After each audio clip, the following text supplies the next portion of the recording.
নমস্কার বন্ধুরা, সুখী পরিবারের ব্লগে আপনাদের স্বাগত। আজকে আমি কাঁঠালের দানা দিয়ে ভর্তা করব। চলুন দেখে নেওয়া যাক কীভাবে ভর্তা করব। কাঁঠালের ভর্তা করতে লাগবে দানা, পেঁয়াজ দুটো কুচিয়ে নিয়েছি, রসুন নিয়েছি, লঙ্কা নিয়েছি, টমেটো নিয়েছি। কাঁঠালের দানাগুলো ছাড়িয়ে নেব।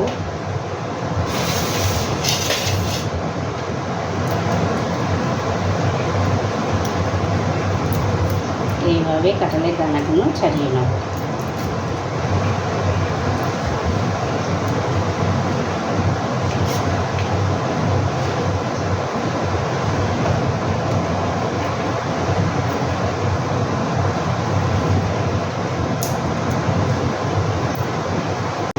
ছাড়িয়ে কুচিয়ে নিয়ে চলে এসেছি।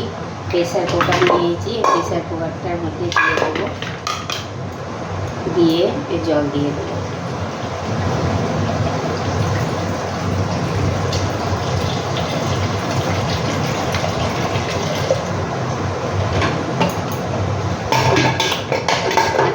সিটি দিয়ে আপনাদেরকে দেখাচ্ছি।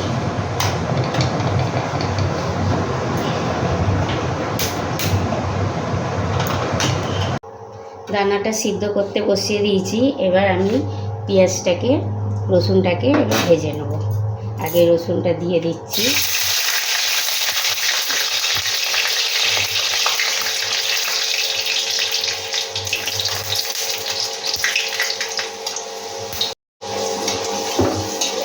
রসুনটা ভাজা হয়ে গেছে, তুলে নিচ্ছি।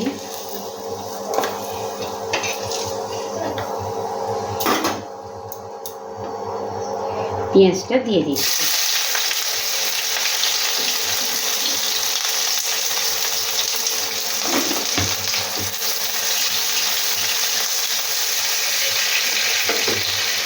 লবণ দিয়ে দিচ্ছি।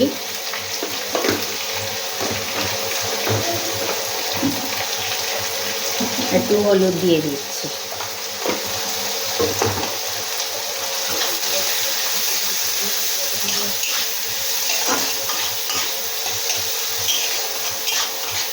পেঁয়াজটা কম আছে, একটু রাঙা রাঙা করে ভেজে নেব। একটু গ্যাসটা কমিয়ে দিলাম, একটু ঢাকা দিয়ে দিচ্ছি। পেঁয়াজটা নরম হয়ে গেছে, লাল লালও হয়ে গেছে। লঙ্কাটা দিয়ে দেবো এবার।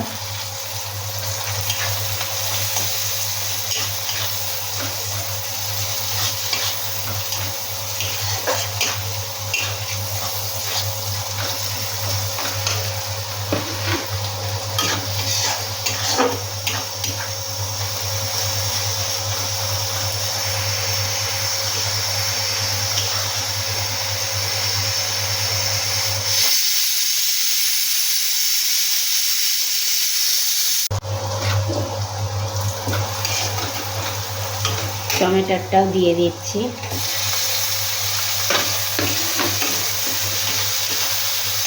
একটু ঢাকা দিয়ে দিচ্ছি, নরম হয়ে যাবে টমেটোটা।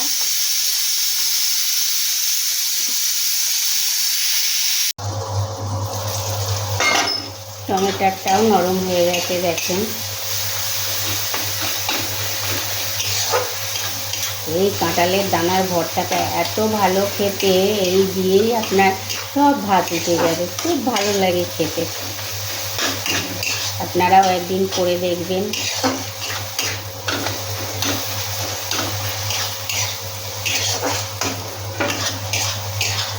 হয়ে গেছে, নামিয়ে নিচ্ছি।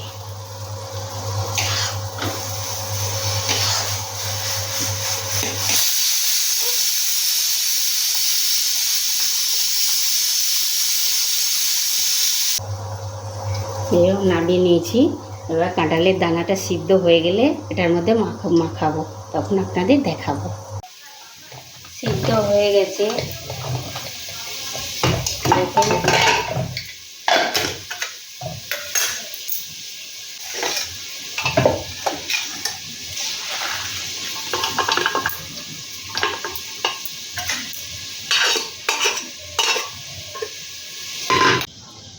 জলটা ঝরে গেছে। এই যে ভেজে রেখেছিলাম তার মধ্যে ঢেলে নিচ্ছি।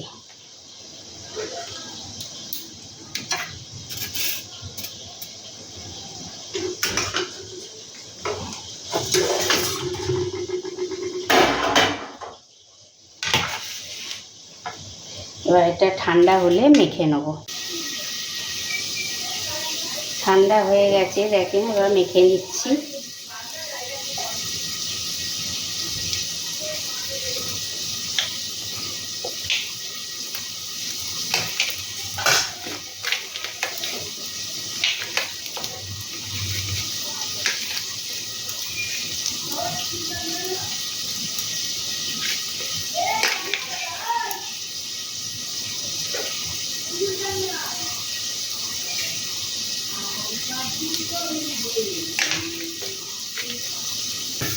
খুব সুন্দর মোলাম হয়ে গেছে রসুনগুলো, এবার টিপে টিপে নিচ্ছি।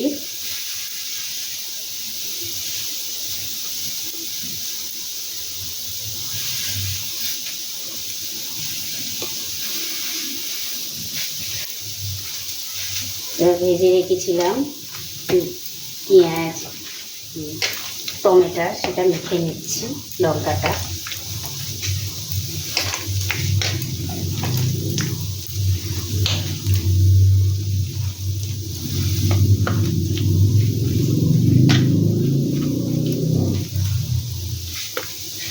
মাখাটা আমার কমপ্লিট হয়ে গেছে।